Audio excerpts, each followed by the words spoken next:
Bonjour à tous et ravi de vous retrouver pour une nouvelle vidéo. Alors ce sera la dernière de l'année ou peut-être l'avant-dernière, éventuellement j'en referai une que je publierai avant le 31-12.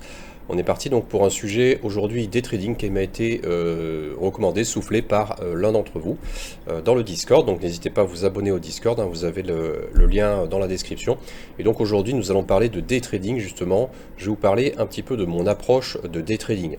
Donc pourquoi est-ce que je pense que le day trading est l'ami du scalper? On peut être scalper et day trader et swing trader, on peut avoir vraiment plusieurs casquettes en trading. Évidemment c'est bien de se spécialiser, mais le day trading pour le scalper, ça fait du sens et je vais expliquer pourquoi. Quelques idées également de day trade, si vous posiez les questions et comment peut-on intervenir en day trading, je vais vous souffler quelques idées en tout cas que moi j'utilise. On va également se parler de la gestion des stop loss et des take profit puisque c'est un petit peu différent. On ne peut pas avoir la même approche d'objectif de gain et de maximum de perte que pour du scalping, c'est un petit peu différent. Et enfin, donc, je vous partagerai les quelques nouvelles, puisque ça fait un petit temps qu'on ne s'est pas retrouvé. Alors, pourquoi le day trading est l'ami des scalpers? Je vous ai préparé quelques arguments. Tout d'abord, ça permet de payer vos futures pertes en scalping, hein, pour rigoler. Mais effectivement, cela en fait augmente votre rentabilité. N'oubliez pas qu'en scalping, quand vous prenez une perte, elle peut être importante. Comparativement à la taille de position, quand vous êtes en day trading, eh bien, quand vous avez justement, vous ouvrez la porte à des trades qui peuvent durer plus que 1, 2 ou 3 ticks, eh bien, c'est excellent pour votre rentabilité sur le long terme en tant que scalper. N'oubliez pas, en fait, le scalper, un bon scalper va avoir un pourcentage de réussite très élevé. Le problème, c'est si certains scalpers n'ont pas un pourcentage de réussite suffisamment élevé pour être rentable ou être à la limite de la rentabilité. Si par exemple vous êtes autour de 60-70% en incluant les break-even, eh bien c'est certes bien, c'est pas mal, mais c'est pas assez pour éventuellement envisager d'en faire une activité rentable. Et à ce moment-là, donc si vous avez un petit peu de day trading dans votre approche, ça va vous permettre justement de combler ces petits trades qui font que vous n'êtes pas suffisamment rentable. Deuxièmement, ça permet de trader dans des marchés où le scalping est dangereux, où le scalping devient compliqué. Justement, c'est pour ça que j'ai fait cette vidéo en ce moment, parce que ça me semblait extrêmement intéressant et extrêmement actuel comme sujet. Le day trading, par exemple, pendant le mois d'août ou pendant la fin de l'année ou pendant des périodes où la volatilité est peut-être grande, mais il manque de la liquidité, il manque des intervenants de marché. On peut avoir des absences de cotation, un spread un petit peu grand, donc typiquement des marchés qui n'avancent pas. Donc tout ça fait que scalper dans ce type de marché, ça peut être extrêmement dangereux. Vous rentrez sur un trade, vous pouvez vous retrouver tout de suite à moins 3 ticks, moins 4 ticks ou plus. En général, c'est toujours dans ce sens, hein. Donc, après, effectivement, ça peut aussi jouer en votre faveur. Mais je préfère, moi, me dire que si ça joue en ma faveur, eh ben, c'est un day trade. Au moins, le trade, je le laisse respirer, plutôt que de me faire surprendre dans un trade où je suis déjà à moins 4, moins 5 en perte. Surtout si c'est un scalp. Un scalp, normalement, bon, c'est stop, quoi. Moins 3, moins 4 ticks, suivant vos marchés, hein. Il y a des marchés plus ou moins lents. Donc voilà, donc dans des marchés où effectivement il n'y a pas suffisamment de nombre de transactions, vous voyez, dans les deux sens, ça devient compliqué et dangereux même de faire du scalping. Dans ce cas-là, deux choses, soit on réduit sa taille de position pour faire du scalping, soit tout simplement on passe en day trading. Ça veut dire qu'en fait on va avoir une approche légèrement différente, on va pas forcément intervenir sur le même niveau en day trading. Permet de travailler également sa psychologie, c'est excellent parce que quand vous êtes scalper, vous êtes confortable avec des TP à 1, 2, 3 ticks, mais quand on demande à un scalper de tenir sa position ou de laisser, mettons, un lot justement pour laisser courir et prendre un petit peu plus, c'était une excellente pratique. Ça permet de travailler sa psychologie, de travailler la tenue des positions. C'est pas facile. En général, les scalpers sont des gens qui aiment bien avoir raison, qui sont plutôt, on va dire, impatients quand ils sont en position. C'est pas de l'impatience en termes de j'attends pour prendre la bonne opportunité, mais je suis pressé d'encaisser. Forcément, je suis exposé dans le marché, pas mal de lots, donc on veut tout de suite sortir de position et reprendre notre trade.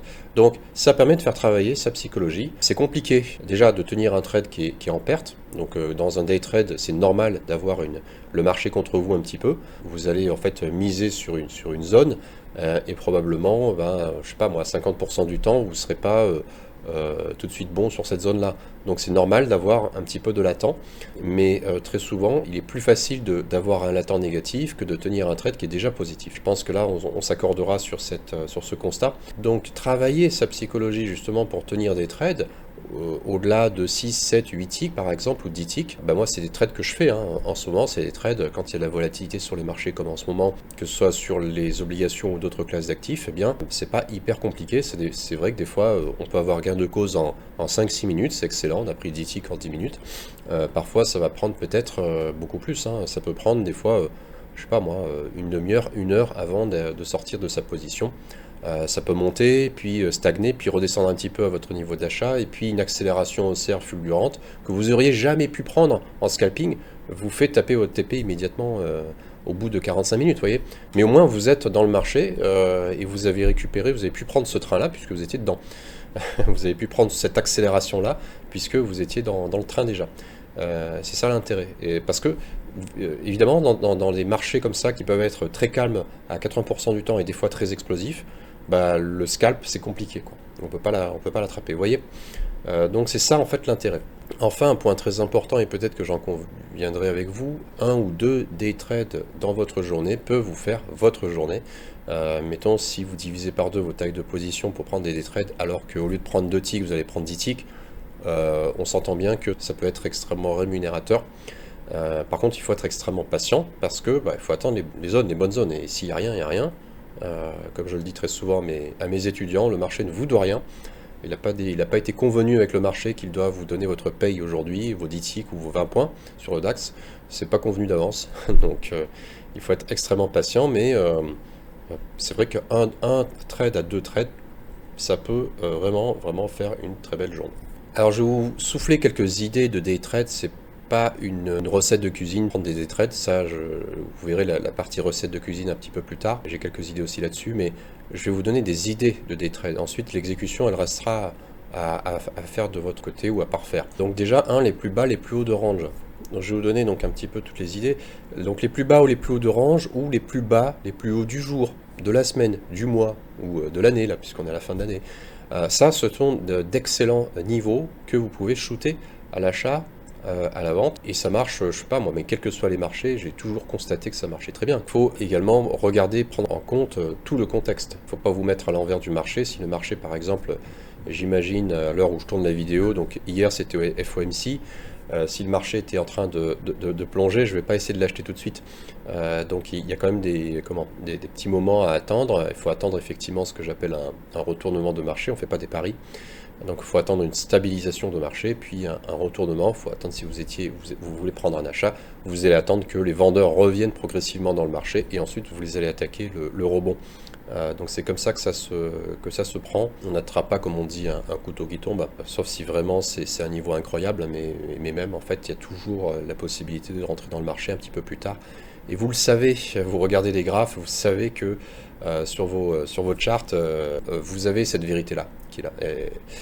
Donc même si il n'y a pas qu'un seul moment pour rentrer et prendre un rebond sur un niveau, vous avez vraiment plusieurs chances de l'avoir. C'est très rare quand vous avez vraiment un V comme ça qui se dessine sur votre graphique. Ça arrive évidemment, mais ils avaient toujours la chance de revenir dans le marché. Donc tout le reste, les idées de day trade, ça peut être également de shooter les pivots, ça peut être de shooter des VWAP, ça peut être je sais pas, si vous êtes fan de Bollinger aussi, hein, les Bollinger c'est les écarts types. Donc si votre prix s'écarte de 2-3 écarts types, vous pouvez faire du mean reversion, hein, de la contre-tendance. C'est des choses qui fonctionnent aussi sous certaines conditions. Évidemment, l'analyse et la connaissance de votre marché, c'est quelque chose quand même de très important pour, encore une fois je le répète, faire du day trading. On ne fait pas du day trading sur un marché qu'on vient de découvrir. L'exécution d'un day trade, très important, assurez-vous que le marché tourne, c'est ce que je disais, sinon vous aurez un très mauvais prix. Un day trade, ça peut se faire également avec du renfort. J'ai fait une vidéo sur le renfort que je vous invite à voir.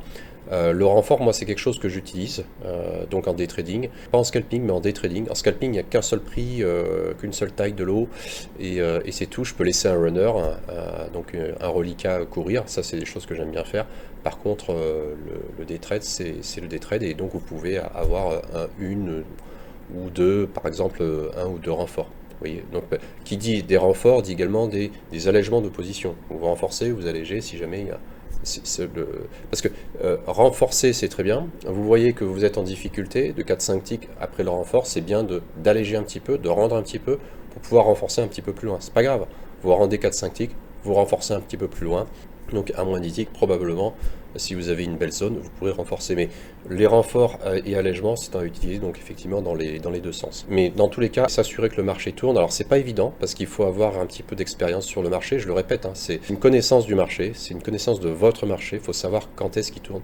Et ça, de passer des heures devant, de savoir, de voir un petit peu quelles sont les prémices. Est-ce que les bids sont forts? Est-ce que c'est les as qui sont forts? Est-ce que les bids ont tendance à écraser? Est-ce que les ordres marchés ont tendance à passer facilement? Est-ce que ça passe comme dans du beurre ou pas? Ou c'est le contraire? Vous voyez, où il y a de la résistance. Donc tout ça, ça va vous donner des petits indices que le marché est plutôt fort ou faible, voilà, dans un sens. Préparez quelques cartouches, pas qu'une seule. Donc j'ai parlé de renfort. Patience, beaucoup de patience, parce qu'il va falloir shooter des zones vraiment très précises. Et tant que vous n'êtes pas sur ces zones-là, eh bien, vous ne faites rien. Parce que c'est pas parce que vous avez envie, hein, comme je vous disais, de trader, que vous allez trader. Là, vous allez vraiment attendre votre zone, l'atteinte de votre zone. Vous allez attendre que le prix commence à se retourner, vous donne quelques confirmations. Alors il ne faut pas trop attendre de confirmation, après l'heure c'est plus l'heure, mais il faut quand même avoir quelques signes très clairs, très objectifs que le marché a commencé de tourner. Vous entrez ensuite sur des critères qui seront forcément moins sévères que des scalps, je précise, parce qu'en tant que scalper, je suis extrêmement exigeant sur la qualité de mes scalps et de mes entrées, et donc je vais regarder les carnets, je vais regarder un footprint, etc. Je vais essayer de regarder les volumes pour essayer de rentrer au meilleur moment et en ordre limite, comme je fais toujours. Alors pareil, hein, sur un day trade, j'essaie toujours de rentrer à 97% en ordre limite, mais il faut être un petit peu moins exigeant sur le timing, puisque c'est un day trade, et que votre trade il peut respirer un petit peu avant d'aller à l'objectif. C'est tout à fait normal d'avoir du latent, c'est tout à fait normal. Faut pas vous auto-flageller si vous êtes dans le négatif, surtout sur la contre-tendance. Vous pouvez être négatif, peut-être, je sais pas moi, souvent dans la contre-tendance. Si je time bien, effectivement, c'est les trades qui marchent, j'en parle pas, mais les trades en général, la plupart des trades, c'est des trades où je vais rester au moins 60-70% du temps dans un territoire négatif ou un peu gris, vous voyez, et puis après ça part.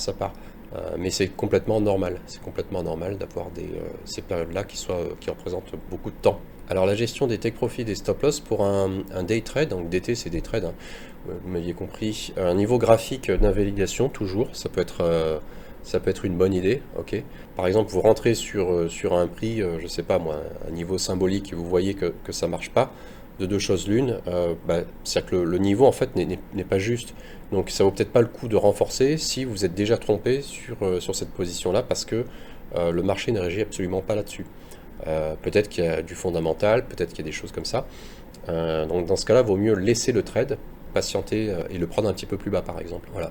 Mais de toute façon, comme je le dis, si vous attendez une zone d'intervention, si vous attendez un retournement, en général, il n'y a pas de souci. Vous avez toujours possibilité, si vous ne sentez pas le trade, de sortir à break-even ou en légère perte ou en léger gain, et puis vous vous repositionnez un peu plus. En général, ouais, c'est des trades comme ça, je m'attends à ce que ça se retourne, je vois que ça consolide pendant une heure, je suis dedans, et puis il se passe rien.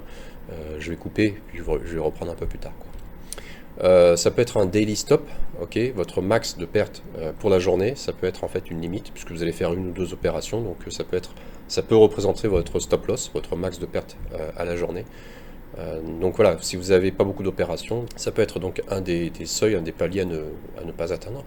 Votre stop loss en termes de pourcentage de risque maximum sur ce trade, si vous avez décidé de risquer 1% de votre capital, bon ben voilà, ça vous donne une somme à ne pas dépasser pour ce trade.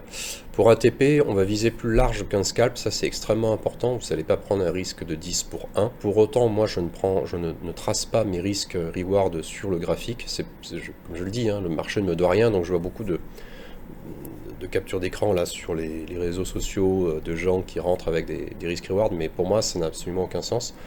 C'est le marché qui me dit où sortir, donc autant en perte qu'en gain. Donc évidemment en ne dépassant pas sa limite, mais c'est plutôt ça qui va me dire où sortir. Ce qui est sûr, c'est que si j'ai visé à la base il y a un potentiel de 10 ticks, je vais pas sortir à 1 tick s'il n'y a pas une justification. Donc je vais viser quand même beaucoup plus large, et c'est pas grave en fait en général, mettons ça dépend des marchés, mais Je veux pas généraliser, mais si par exemple je suis à plus 4 ticks de gains latents, je suis prêt à les rendre, en fait. Je suis prêt à les rendre, je suis prêt à scratcher mon trade, je suis prêt à le fermer à break-even, parce que je vise pas 4 ticks. 5 ticks, ça commence à être intéressant, peut-être je vais prendre un profit partiel. Ça dépend du marché, ça dépend de sa volatilité. S'il m'offre très rarement 10 ticks, 5 ticks, je vais prendre des gains partiels. Mais vous voyez, 4 ticks, pour moi, ça peut revenir à son niveau, c'est pas l'objectif. C'est pas l'objectif, je cherchais du 10 ticks par exemple, ou du 15 ou du 20. Donc, en termes de nombre de ticks, je ne veux pas généraliser parce que finalement, c'est la volatilité moyenne de votre marché sur votre unité de temps qui va vous donner la réponse. Donc, que vous soyez sur le DAX, sur le crude oil, sur le Dow Jones, ça c'est pas du tout la même volatilité, c'est pas du tout, on parle pas du même nombre de points. Si vous êtes sur les obligations du Trésor, un ZB par exemple ou un UB par exemple, UB pareil, c'est pas du tout la même chose en termes de profit, de volatilité. Par exemple, vous mettez sur une unité de temps 15 minutes, donc c'est plutôt ça du day trading, et puis ou alors vous restez en 1 minute, mais voilà, il faut calculer la volatilité moyenne sur un temps un peu plus long, sur un time frame un peu plus long. Et vous voyez ce que ça peut vous offrir en 15 minutes, ce que vous pouvez espérer. Voilà, donc si je fais un petit aparté avant qu'on passe au coin des nouvelles là, sur le day trading, en fait, novembre ça a été un mois où j'ai fait beaucoup de scalping.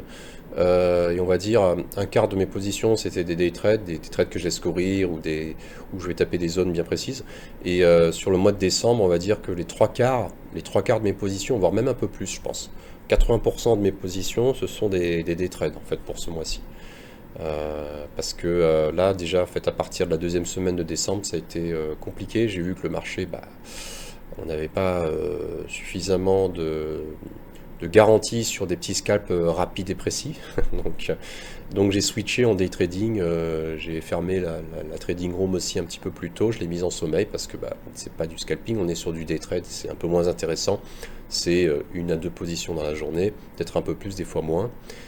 Donc il n'y a pas grand chose à dire en fait dans la trading room, si ce n'est une bonne analyse marché au début, se parler de ça, et puis ensuite chacun trade de son côté, positionne ses alertes et puis attend. Donc voilà, mon trading de décembre c'est essentiellement du day trading, alors qu'en novembre c'était beaucoup plus de scalping, beaucoup plus, voilà. Donc le coin des nouvelles, comme on ne s'est pas parlé depuis longtemps, je vais vous donner quelques petites nouvelles. Donc je mets en sommeil ma trading room jusqu'à la rentrée. Et ça veut dire en fait, il n'y a pas de date, c'est le marché encore une fois. Le marché me doit rien, il me doit rien le 1er janvier, ni le 4, c'est peut-être le 6, c'est peut-être le 8, je sais pas, en général il faut quelques jours pour que le marché se réveille et nous offre voilà, du bon scalping. Donc je la mets un petit peu en sommeil le temps de la pause de fin d'année, et puis ensuite on verra s'il y a des volontaires pour continuer à trader dans la trading room. Voilà. Pour préparer la rentrée dans les meilleures conditions, moi je vous recommande c'est de vous former, même en fait sur les stratégies de day trading, puisqu'un certain nombre de mes stratégies en fait qui sont enseignées sont complètement jouables, pas toutes, mais une bonne partie sont jouables en fait en day trading. Donc il y a des stratégies en fait de tendance et de contre-tendance. Inflection wave, vous avez tout ce qui est action du prix. Ces stratégies-là en fait qui sont proposées pour du scalping, en fait en les mettant sur des unités de temps bien précises, vous pouvez les utiliser pour du day trading en adaptant également votre money management. Donc n'hésitez pas.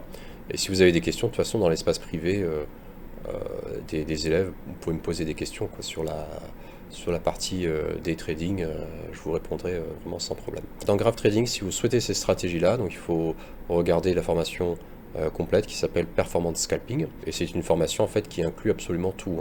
D'ailleurs, faites-vous plaisir pour les vacances, si jamais vous avez du temps, si vous voulez un petit peu approfondir le sujet, eh bien vous allez sur graphtrading.com, prenez le pack Performance Scalping et dessus vous avez absolument toutes les stratégies que j'enseigne. Il y en a, je pense, au moins 6 sur les stratégies classiques, 6 sur les stratégies order book et carnet d'ordre. Et ça vous permet d'être ultra complet pour intervenir dans n'importe quelle condition.